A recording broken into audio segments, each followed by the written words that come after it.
this week's drive, we catch the closest finish in years, go back to the future in the latest retro cruiser, travel straight to the scene of the crash, and see how those crazy Russians go racing.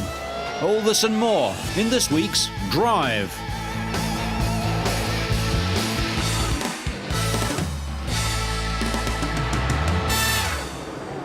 The Le Mans Endurance Series competitors travelled to Monza for the second round of their championship, over 1,000 fast kilometres. The teams battled hard for a little more than 5 hours, with the lead undecided until the final hour. Hayanari Shimoda, winner at Spa in April, led the opening laps in the Z-Tech that he shared with Tom Chilton, but a brief off-track moment cost the team a bent wishbone and 6 laps. Jean-Christophe Bouillon and Emmanuel Collard in their Pescarolo Judd pushed hard throughout the race. The French pair ran into a gear selection problem which put Collard into the gravel during the second hour, but the two men adapted their driving style and coped with a last-minute rain shower to take victory. Owner of the team, legendary French driver Henri Pescarolo, was himself a top-line sports car driver and scored a hat-trick of Le Mans victories for Matra. In 1972 with Graham Hill, and in 73 and 74 teamed with Gérard Larousse. Christian Pescatore, Michel Bartian and Tony Sela won the GT class after the team Menex Ferrari was given a 3-minute penalty for pit lane infractions and finished second. Pescatore's teammate Fabrizio Gollan suffered a puncture and was pushed off the track by Shimoda in the final hour while leading, but it was the Lamborghini which surprised everyone briefly. Peter Cox and Norman Simon led the class in their Japan Lamborghini, but suffered the second of the team's engine failures and failed to finish. The lead was undecided until the final hour when Nicolas Manassian pitted the Creation Z-Tech from second place with a water leak. Martin Short, João Barbosa and Vanina Ix, daughter of 6 times Le Mans winner Jackie, finished third in their Dallara. Scoring their first ever podium, Sam Hignett, John Stack and Haruki Kurosawa finished second despite problems in the closing stages. Manassian circulated ahead of Bouillon, but 5 laps down on the leaders after their extended pit stop. The LMP2 class was won by the Paul Belmondo racing team of Vincent Voss, Karim Ojay and Claude-Yves Gosselin after a busy race. Jean-Christophe Bouillon and Emmanuel Collard made up for their disappointment at Le Mans to win the second round of the Le Mans Endurance Series at Monza. Yes, we are very pleased with the result because it's only third race we did with this car, and we finished twice second and now we won, so it's a great result, and we hope more for the end of the season. Mark Lieb and Xavier Pompidou won the GT2 class despite driving a 5-year-old Porsche. Daytona's NASCAR race was delayed by 2.5 hours by rain. Americans don't race in the wet, so special track drying vehicles were used to clear the track of as much moisture as possible.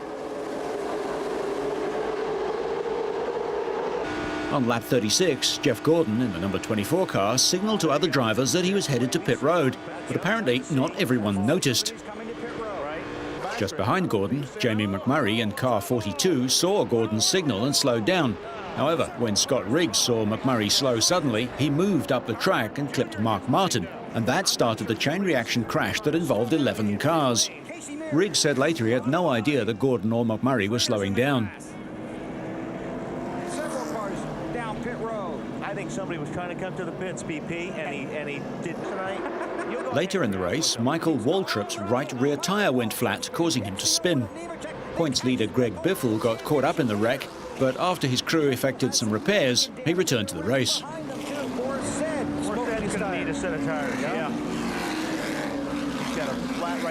With 15 laps to go, Jeff Burton, racing high in the orange car, pinched in towards the middle, where Carl Edwards was, at the same time that Kevin Harvick also tried a move to the middle. That caused a pile-up that also involved Scott Wimmer, Kyle Busch, Elliott Sadler and Robbie Gordon. Tony Stewart escaped any trouble and, after leading 151 of 160 laps, took the checkered flag for victory in a race that actually ended in the early hours of Sunday morning after the rain-delayed start. By leading for 151 laps, Stewart set the Daytona record for most laps led in a 400-mile race. It was Stewart's first NASCAR victory in 14 starts at Daytona International Speedway, but his second consecutive win after he won the last round on the racetrack in Sonoma, California. With the win, he also moved to third in the points standings. Indy Racing League rookie driver Danica Patrick claimed another first on her short IRL resume. You can try pulling fifth if you want. The 23-year-old won her first IRL pole position, becoming only the second woman to take the top spot for a race. Super nice job. That's the pole. Her hot lap averaged more than 214 miles an hour. Mira, nice job. I still stay consistent with the fact that I'm not concerned or have, I'm not preoccupied with the idea of being the first woman to do things. I'm more interested in winning races, winning championships. She's the first woman to have led the Indianapolis 500. Sarah Fisher started from pole position in 2002 in Kentucky. The next day, she led the race off to a clean start as the field took the green flag. Dan Wheldon's strategy of pitting earlier than the rest of the field appeared to have him headed to his 5th victory in 8 races this season. Wheldon led for a total of 111 laps in the race, despite starting 11th. Danica lost the lead on the opening lap, got up to 4th late in the race, but never challenged for the lead. She also had problems getting away from pit stops because her crew had turned off her traction control. The 24, Roger Yasukawa. On lap 55, Roger Yasukawa got loose and his car backed into the outside wall, which caused considerable damage. It was the 6th DNF for Yasukawa this season. Wheldon, the IRL points leader, took the lead with 3 laps left after defending race champion Buddy Rice had to pit for a splash and dash of fuel with only 5 laps to go. But Tony Kanaan, who pitted in the 190th lap, went ahead on the next lap and held on to beat Wheldon by 0.012 of a second, the 6th closest finish in IRL history for his 5th career win. Vitor Meira, running just behind the leaders, made a last-second dive to the inside, crossing below the white line, but still came up 3rd. Off to northern Italy now, where Moto Guzzi motorcycles are built for round 2 of the F1 Powerboat World Championship. Most of the crowd were hoping for a win for local favourite Guido Capellini, who started in pole position. But it was defending world champion American Scott Gilman who got away quickest, taking the lead from Capellini. Gilman, who picked up his 3rd world title last year, finished 2nd in May's first round in Portugal. Meanwhile, Como native and 8 times world champion Capellini was fighting his way through the field in an attempt to get back on terms. Gilman looked well in control, slicing past Fabrizio Bocca and seemingly on his way to maximum points. His teammate, Tani Al-Kamzi, was faring less well, and Capellini's hard-charging Tamoil boat soon swallowed him up. But on lap 17 out of 45, the race was to take a dramatic turn when Gilman's boat capsized, bringing out the yellow flag. The Emirates driver was lucky to escape without injury. When racing resumed, Capellini, the winner in Portugal, was quickly away and produced a daring manoeuvre to take the lead.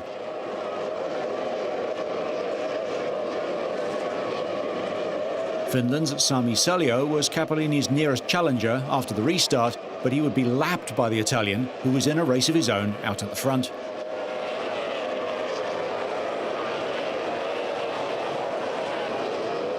On lap 42, 3 short of the full race distance, a buoy brought a premature end to Bob Trask's afternoon, and the race was stopped to hand Capellini his 4th consecutive victory on Lake Como, as well as his 2nd win from 2 this season.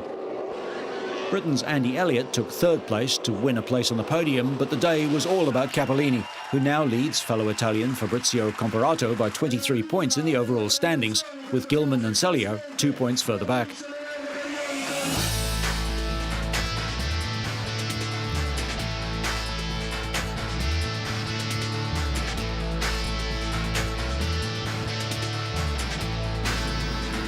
Once they threatened to upset the Formula One order, but since winning races in 1998 and 99 with Damon Hill and Heinz-Harald Frentzen, finishing 2nd in the Constructors' title, Silverstone-based Jordan Formula One have sunk to the bottom of the grid. Charismatic Irish former banker Eddie Jordan sold his share in the team in January. New Russian-born owner Alex Schneider, now a Canadian citizen, heads the global trading and investment business Midland Group. He had planned to set up his own Midland Formula One team from scratch, but acquiring Jordan enabled him to acquire valuable hands-on experience. We're remaining committed to the sport and to the team. The sport is going through a difficult time now, but from another point of view, the viewership is increasing this year. The sport is becoming more interesting with the new regulations this year. The competition is more interesting, so we are committed to it. We're committed to the team. We're committed to turn the team around and to make the team more successful next year. On the inside of the cockpit. This year, the team's using engines from Toyota. Everything is going according to plan. At the end of this year, we will rebrand the team into Midland F1. It will be a global team next year with a distinct Russian flavor. We will take all the positive things that we've learned this year, and we will improve the team for next year. With rookie drivers Tiago Monteiro and Narain Karthikeyan, Jordan had few expectations this year, so the team is delighted to have scored 11 points and a podium finish at the farcical US Grand Prix. There's a lot more to come, you know. I mean, we're still evolving. I'm learning so much every time I'm in the car that I'm really looking forward for the next races, because I know that every race I'm improving and I'm learning, and we are improving the car as well. We will have the new car soon, so we want to close the gap to the others. That's our main, goal for the moment, and take any opportunity we can to score more points. But there's more to come. Michael and Ralf Schumacher and Rubens Barrichello all drove for Jordan early in their careers. Here we are, midway through 2005, and next year's cars are already appearing. In a classic case of if it's not broken, don't fix it, the 2006 Chrysler PT Cruiser is almost the same as this year's model. It just gets an updated nose and tail, including a new grille, new headlights with a scallop along the bottom, new round fog lights and a new rear spoiler. The good news is that the power's up. The high-output turbo engine gets a 10 horsepower boost and is now rated at 230 horsepower. A new instrument panel features larger gauges, new rotating air vents and, wait for it, a new analog clock. But not all of the changes to the PT can be seen. To reduce road noise, the PT has an all-new acoustic package, which includes better sealing around the doors, windows, rear floor pan and reverberant cavity area, as well as increased sound absorption in the trim panels.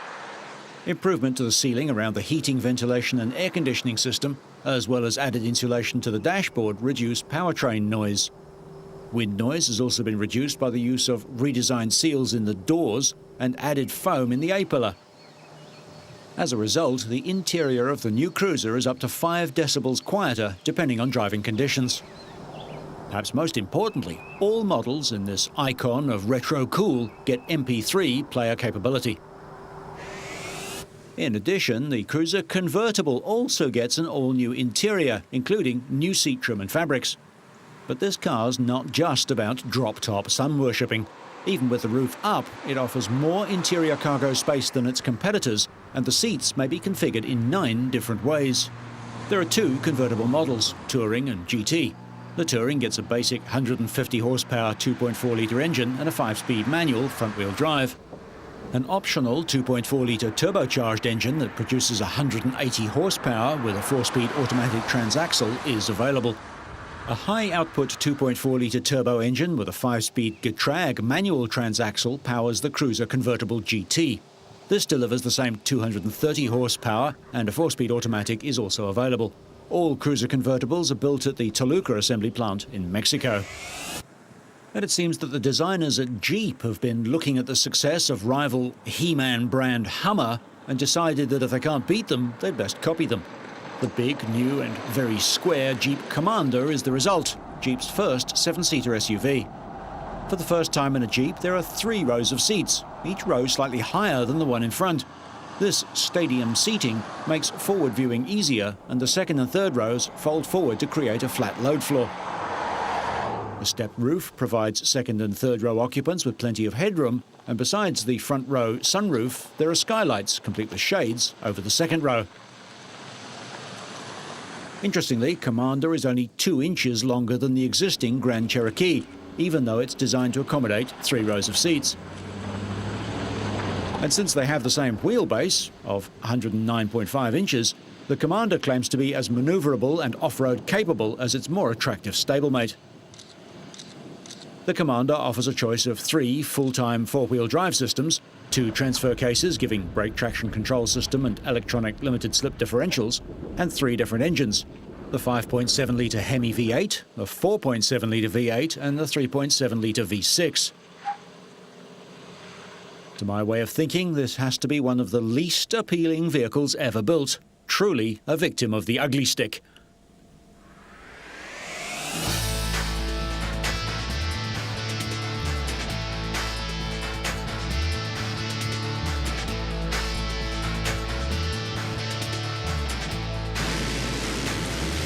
The Motocross World Championship contenders were in Sweden for the latest round, and after maximum 50-point hauls from his previous 2 outings, Ben Townley was hoping to continue his charge in round 10.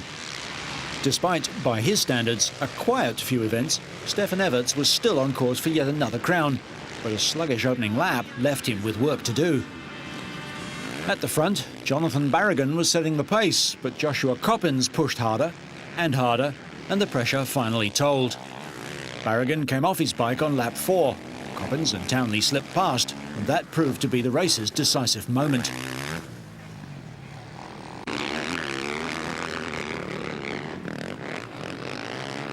Everts was down in the pack, but working his way forward.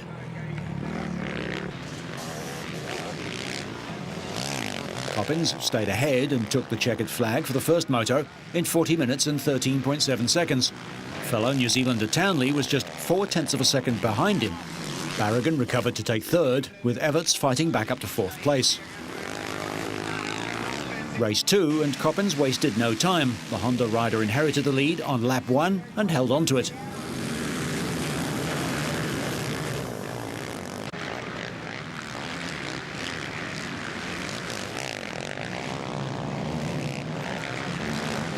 Another Belgian former world champion, Joel Smets, kept the leaders in sight. Yet another Belgian, Steve Ramon, managed to get ahead of Townley. Japanese rider Yoshitaka Atsuta proved to be only a minor hold-up for Everts.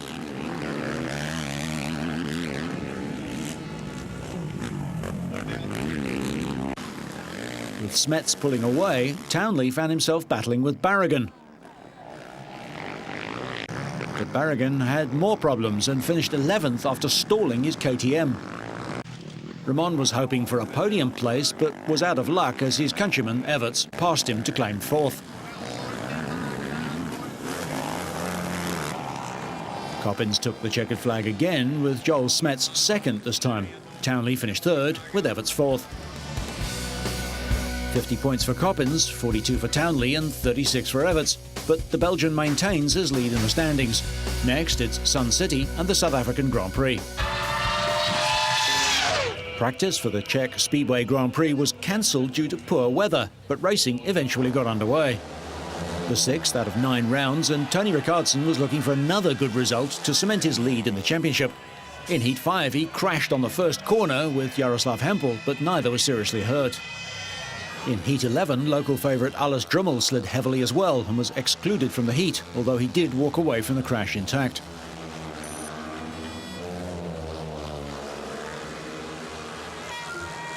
Towards the end of the 20 heats, however, the weather and the track began to deteriorate, and in the final heat, Bjarne Pedersen suffered a dramatic fall. However, the Danish rider was able to walk away from the track unharmed and went on to take part in the rerun. As rain fell heavily, there were concerns that racing would be abandoned, but race directors decided the Grand Prix would continue despite the tough conditions. British rider Scott Nicholls led the standings after the heats, but he failed to qualify for the final. Instead, Hampel took top honours in the first semi-final, with Pedersen of Denmark the other rider through to the last 4, obviously 100% fit now following his earlier fall. Current world champion Australian Jason Crump just managed to make it into the last 8, but he won the second semi-final ahead of Rickardsson, who qualified for his 10th consecutive final. The lineup promised a thrilling final race. Rickardsson was looking for his 5th Grand Prix victory of the year, and his start was perfect. He took the early lead and never looked back, extending his advantage as the laps progressed. and crossed the finish line well ahead of the rest of the field.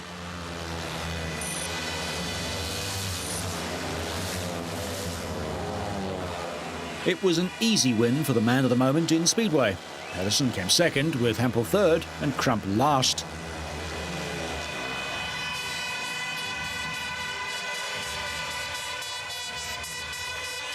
Ricardson now has 145 points after 6 rounds, with a 54-point lead over Jason Crump, and he looks set to take a 6th World Championship title from his Australian rival.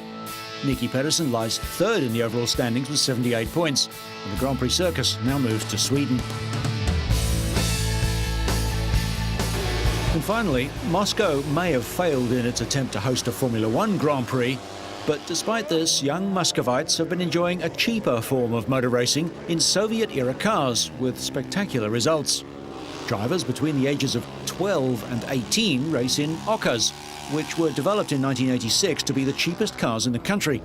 The Fiat-derived cars are powered, if that's the right word, by a 650cc twin-cylinder engine, essentially half of a Lada Samara 1300.